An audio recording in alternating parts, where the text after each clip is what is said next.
setunggal kalih 3 kelas dedar.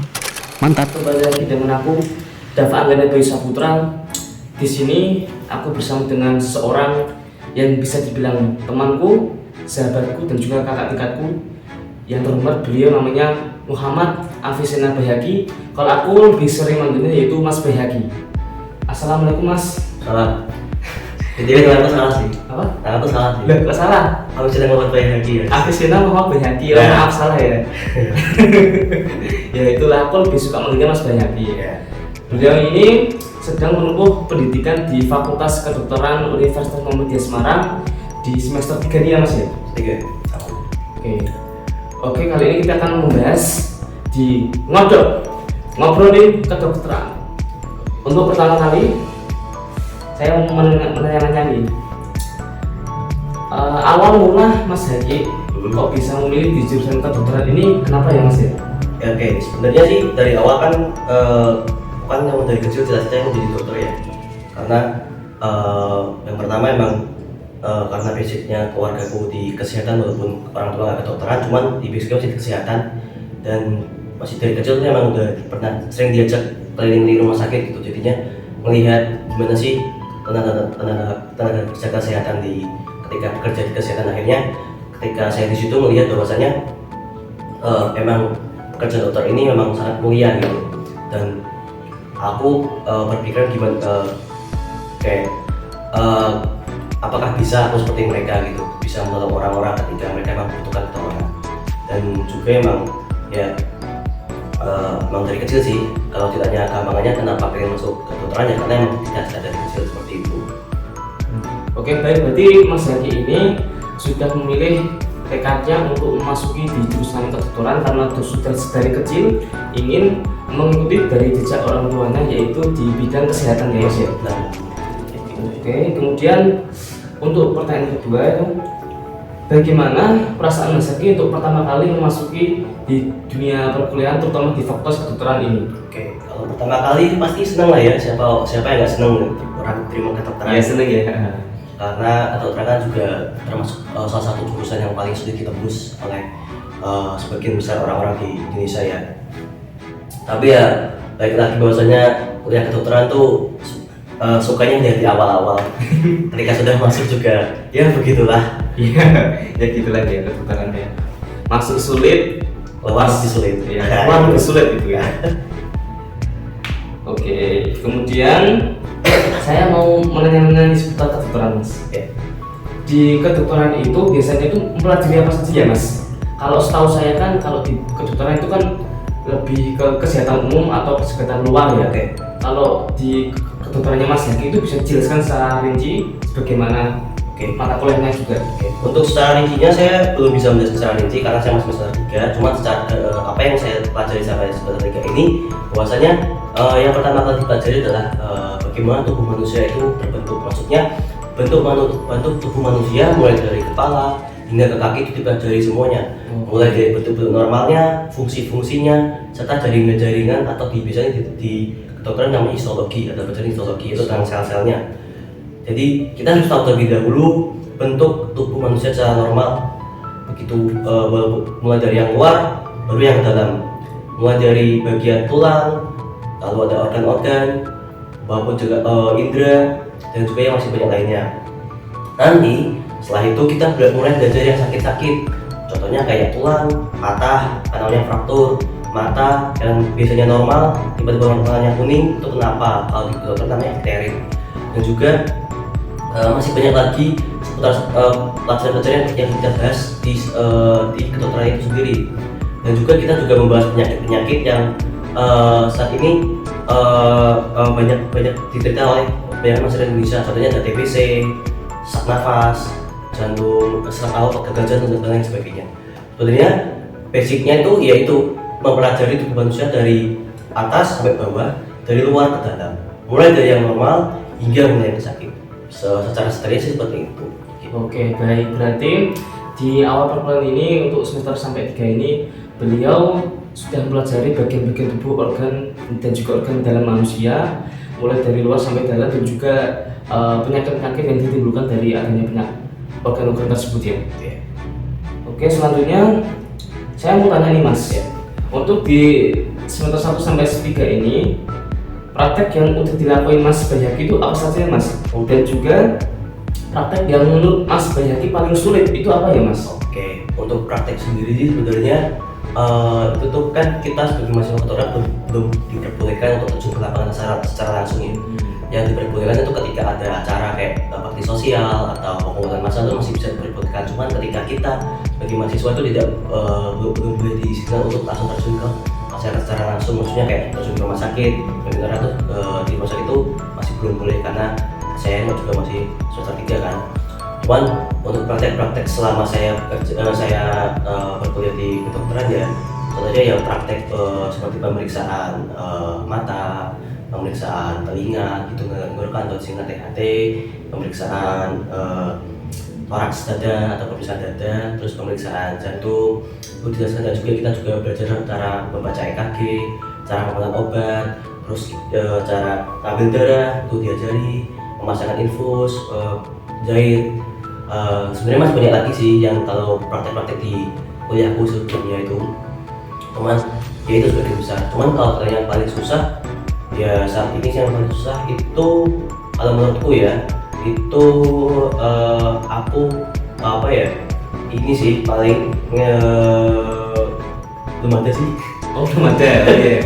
Berarti masih bisa. Sebenarnya masih bisa, sebenarnya ada susah, cuman sampai saat ini bisa tak ditangani lah, maksudnya masih bisa gitu loh. Enggak susah banget. Masuk belum ada yang benar-benar kayak nyerah gitu, masih ya aman, insya Allah aman. Masih aman ya insya Allah ya. Kemudian suatu ketika itu saya pernah melihat di story-nya beliau itu mengikuti praktek sunat gitu. Nah itu Mas Bayaki di acara tersebut ambil-ambilnya itu bagian apa ya Mas itu? Oke. Itu sebenarnya itu ada acara dari kampus. Waktu itu ada acara di kampus, bahwasanya salah satu programnya itu masal latihan masal. Jadi sama tutor saya, beliau mengajak beliau sebagai tenaga utama, maksudnya penggerak utama untuk bersenat masal di sini. Dan walaupun karena sebelumnya saya dan teman saya sudah kenal sama beliau, akhirnya dan juga udah pernah ikut sama beliau di acara sebelumnya. Akhirnya saya dan teman saya ikut membantu beliau untuk melakukan kegiatan tersebut. Untuk saat itu saya tugasnya di situ saya bagian anestesi, maksudnya kayak kalau gampangannya tuh kayak aku ngambil alat bius, loh, kita masukin ke suntikan dan suntikan gitu. Jadi aku motong gitu kain, terus masukin ke spet, terus baru kasihin ke dokternya kayak gitu. Jadi aku bantu dokternya gitu.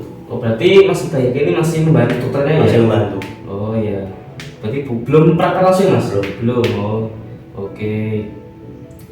Terus kemudian boleh nih Mas tolong dijelaskan sedikit mengenai alat di bidang kedokteran itu apa saja ya Mas ya? Oke.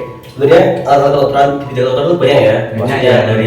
dari semester pertama sampai semester akhir itu pasti bakal butuh alat terus. Banyak. Karena emang barang-barangnya kan mahal.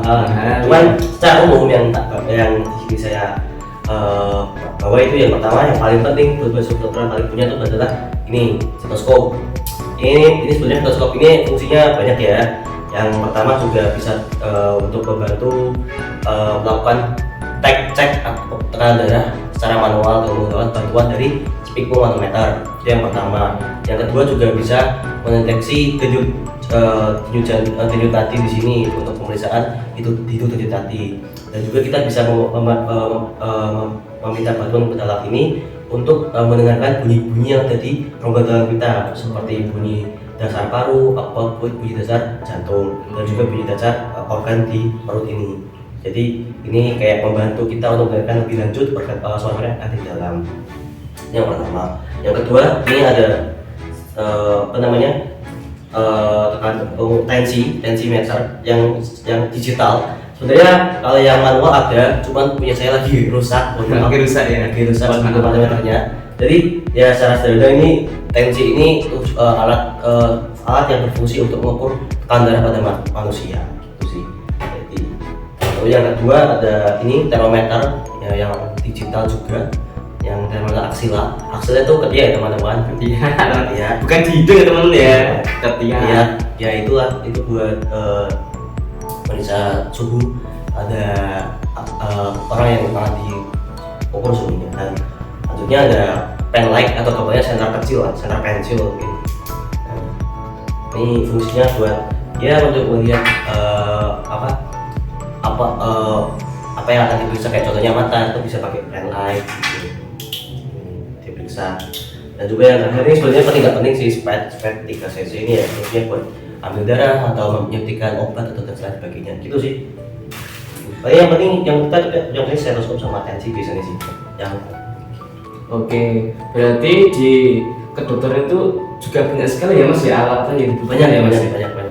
Terutama yang lebih penting, paling penting ya stetoskop ya mas ya, sama alat tensi atau pikometer sebenarnya digital ya. Ini Oh. saya yang nggak digital lagi rusak, makanya saya bawa digital. yang digital.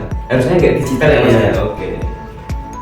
Oke, selanjutnya saya mau nanya nih, suka duka di perkuliahan kedokteran itu apa sih ya mas ya? Suka dua ya. Sebenarnya ketika ditanya suka duka terkait dengan kedokteran tuh pasti jawaban setiap masing-masing individu atau masing-masing orang masih berbeda-beda ya. Iya. Saya selalu saya pribadi selalu bilang bahwasanya suka duka kuliah di kedokteran itu tergantung motivasi dari masing-masing orang ketika ingin mengikuti perkuliahan di kedokteran. Mungkin banyak orang yang dari kecil memang sudah pengen kedokteran, terus pengen menjabang kedokteran, terus akhirnya ditolak beberapa kali beberapa universitas, dan akhirnya sampai bahkan dia harus nunggu setahun akhirnya baru masuk lagi tuh ke universitas kedokteran baru terima. Itu sukanya lebih banyak biasanya karena dia mengidam-idamkan kan. Ada juga yang emang dari kecil tuh nggak suka kedokteran, dia sukanya yang gampang-gampang, terus tapi dipaksa sama orang tuanya pengen masuk kedokteran, akhirnya dia lebih banyak dukanya gitu. Kalau aku pribadi lebih banyak sukanya daripada dukanya, karena dari tadi sudah saya sampaikan bahwasanya kuliah kedokteran kan cita-cita kecil dari saya ya. Saya dari kecil memang pengen berkecimpung di dunia kedokteran sebenarnya, makanya sukanya ya itu nanti kita bisa mempelajari tubuh manusia, kita bisa tahu bentuk-bentuk normalnya seperti apa, dan juga kita bisa tahu bentuk normalnya seperti apa, yang nantinya kita juga diajarkan cara pemeriksaannya, dan ketika lulus nanti harapan saya juga saya bisa membantu masyarakat seperti itu sih sebenarnya. Secara sederhananya seperti itu, maksudnya secara sederhananya seperti itu. Untuk duka-dukanya ya paling mahal. Mahal ya, namanya juga kuliah kedokteran ya. Mahal. Apa ya, ujinya juga sering, itu paling 3 minggu ada ujian, 4 minggu ada ujian, itu sering ujian sih. Sering ujian untuk kedokteran ya. Sering ujian. Pusing, marah pusing. Materi juga banyak. Materi juga banyak. Atau sih bang. Bukunya tebel-tebel ya mas ya. Nah gitulah. Oke, selanjutnya untuk harapan Mas Haki, untuk diri Mas Haki sendiri di kedepannya seperti apa ya Mas? Ya, untuk harapan saya ketika harapan depannya di kedokteran, apa ya? Saya sih lebih, kalau saya sih berharap saya kuat aja sih. Berharap cuma Kuat saja ya. berharap kuat dan masih bisa beradaptasi ke lingkungan tersebut sih. Oke. Jadi berharap kuat sama bisa adaptasi terus aja sih. Gak mau berharap yang tele ininya itu doang. Kita doakan saja ya semoga Mas Haki bisa kuat, tetap sehat, dan juga bisa meneruskan jenjang karirnya sampai ke kedokteran. Oke. Kita akhiri pembicaraan kali ini dan kita akan berjumpa kembali di ngobrolin kedokteran. Selamat siang Mas, terima kasih ya Mas ya. Wassalamualaikum warahmatullahi wabarakatuh. Aman. Setunggal kalih 3 close the door. Mantap.